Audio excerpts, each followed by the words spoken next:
CPR देने के लिए आपको ये जगह को सेलेक्ट करना है, दोनों निपल्स के बीच में। करना क्या है, पेशेंट आपके हाइट के नीचे होना चाहिए, मतलब पेशेंट नीचे है और आप घुटने के बल यूँ बैठ जाइए आराम से। और उसके बाद में आपको ये भी ध्यान रखना है कि कई बार जो ये गर्दन की जो हड्डी होती है फ्रैक्चर बहुत कॉमन होता है, तो इस चीज़ का मूवमेंट देखिए कि यहाँ पर नस फील हो रही है कि नहीं। अपना अपना सब यहाँ लगा के देखें, यहाँ पर आपको एक बहुत मेजर आर्टरी होती है वो फील होगी। हाथ रखना है, फील करना है कि सांस आ रही है कि नहीं। और उसके साथ साथ यहाँ पर एक बहुत इंपॉर्टेंट बहुत मेजर जो है ना नस होती है, आर्टरी होती है, इसको फील करना है।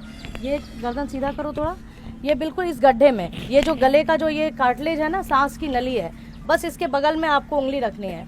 और 1001, 1002, 1003 मतलब 10 सेकेंड हार्डली देना है आपको फील करने के लिए कि यहाँ पर नस फील हो रही है कि नहीं। अपना अपना सब यहाँ लगा के देखें, यहाँ पर आपको एक बहुत मेजर आर्टरी होती है वो फील होगी।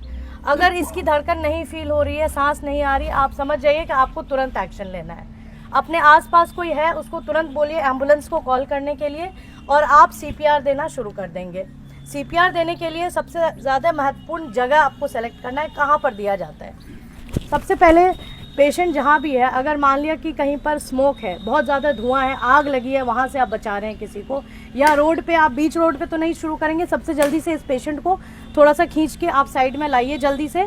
और उसके बाद सीपीआर शुरू करने के लिए, हाँ, रोड ट्रैफिक एक्सीडेंट में आपको ये भी ध्यान रखना है कि कई बार जो ये गर्दन की जो हड्डी होती है फ्रैक्चर बहुत कॉमन होता है, तो इस चीज़ का मूवमेंट नहीं होना चाहिए। आप पेशेंट को जब पकड़ेंगे तो आप इस तरीके से पकड़ेंगे, ठीक है, ऐसे गर्दन नीचे रखो, यूँ पकड़ेंगे ताकि उसकी गर्दन को ज़्यादा हिलाना नहीं है।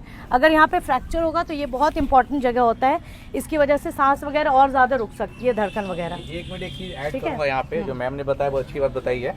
एक चीज़ आप लोग ये ध्यान रखिएगा कि जब भी एक्सीडेंट हो तो ये देखिए कि नाक से खून, या गले से खून, या फिर कान से खून, या आँख से खून, या मुँह से खून, अगर इसमें से खून आ रहा है तो ये बात समझ लीजिए कि कहीं ना कहीं सर में चोट लगी है, कहीं ना कहीं इंजरी सर में है। ठीक, तो इस पेशेंट को ज़्यादा हिलाना नहीं है। अगर आप ज़्यादा हिला डुला करेंगे तो गर्दन की हड्डी जो यहाँ है वो टूट सकती है, वो टूट करके और फिर नस को दबा देगी, वो दबा देगी। तो इसलिए ये ध्यान सबसे पहले रखना कि खून कहाँ से आ रहा है, मुंह से आ रहा है, नाक से आ रहा है, आँख से आ रहा है, या कान से आ रहा है। इट मीन्स की हेड इंजरी है। तो हेड इंजरी है तो उसके लिए स्टेबल रखना होता है पेशेंट को। तो मैम बताएं। तो ये चीज़ हम कहते हैं मैनुअल इनलाइन स्टेबलाइजेशन हमारे टर्म में, कि गर्दन को ज़्यादा हिलाना नहीं है। ये सब अलग से जो आपको ध्यान रखना है, ये बीएलएस में नहीं आता है, बट मैं आपको, चूँकि आप लोग रोड ट्रैफिक एक्सीडेंट से डील करते हैं इसलिए कह रहे हैं। दूसरा जो जगह को सेलेक्ट करना है वो होता है, ये दोनों जो निपल्स होती हैं, ये निपल्स के बीच में। बेटा तुम्हारा टी शर्ट उठाओ, कोई प्रॉब्लम है?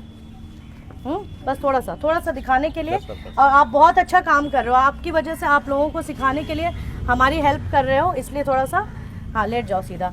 ये जो दोनों निपल्स है ना, इसके बीच जो छाती का जगह है, यहाँ पर सीपीआर दिया जाता है। ठीक है, ये नहीं कि आप यहाँ दबा रहे हैं, यहाँ दबा रहे हैं। इफेक्टिव सीपीआर देने के लिए आपको ये जगह को सेलेक्ट करना है, दोनों निपल्स के बीच में। करना क्या है, पेशेंट आपके हाइट के नीचे होना चाहिए, मतलब पेशेंट नीचे है और आप घुटने के बल यूँ बैठ जाइए आराम से। और उसके बाद क्या करना है, आपको अपने दाहिने हाथ की, ज़्यादातर जो दाएँ हाथ वाले और बाएँ हाथ से अपने फिंगर्स को लॉक करना है। ठीक है, अपने अपने फिर करके देखिए आज, क्योंकि इसको थोड़ा डिटेल में समझना पड़ता है। इस चीज़ को, अपने हील को, पाम के हील को यहाँ रखेंगे और इस हाथ से लॉक करेंगे। पूरा ये जो एल्बो है, ये चीज़ है, ये एकदम सीधा होना चाहिए। ठीक है, और उसके बाद आप सीपीआर देना शुरू करेंगे। सीपीआर देने के लिए अब चूंकि हमारे पास कोई वो मूर्ति नहीं है, मैनिक्विन नहीं है जिसपे किया जाता है, बच्चे पे हम दे नहीं सकते, ना बड़े पे दे सकते हैं, होश में जो हो उसको नहीं दे सकते हैं। आपको 1/5 डेप्थ तक जो है सीपीआर देना है, पंप करना है। सीपीआर का फुल फॉर्म क्या होता है? Cardio pulmonary resuscitation. कार्डियो मतलब हार्ट, पल्मोनरी मतलब लंग्स, छाती, और रिससिटेशन मतलब बचाव। जो ये दो चीज सबसे पहले अफेक्ट होती है, सबसे पहले जाती है। ठीक है, तो यहाँ पर हमें इतना गहरा देना है कि हम छाती का 1/5 हिस्सा अंदर दबाएं। इससे क्या होगा, जो हार्ट तक पहुंच पाएगा हमारा मसाज, जो हम सीपीआर दे रहे हैं, और फिर हार्ट को थोड़ा धड़कन करने के लिए मिलेगा। ठीक है, सिर्फ नाम का सेफ्टी ऑफिसर नहीं, काम का सेफ्टी ऑफिसर बने। सीवान की सबसे पुरानी और विश्वसनीय कोचिंग संस्था GIFSC से अगर आप 12वीं पास हैं तो आपको भी सेफ्टी के क्षेत्र में मिल सकती है देश विदेश में अच्छी नौकरी। 12 वर्षों से सफलता का अनुभव रखने वाली इस संस्था से BSc in fire and safety, PG diploma, advance diploma in fire and safety, Ayush, NEBOSH और सभी कोर्स प्रैक्टिकल ट्रेनिंग के साथ करें।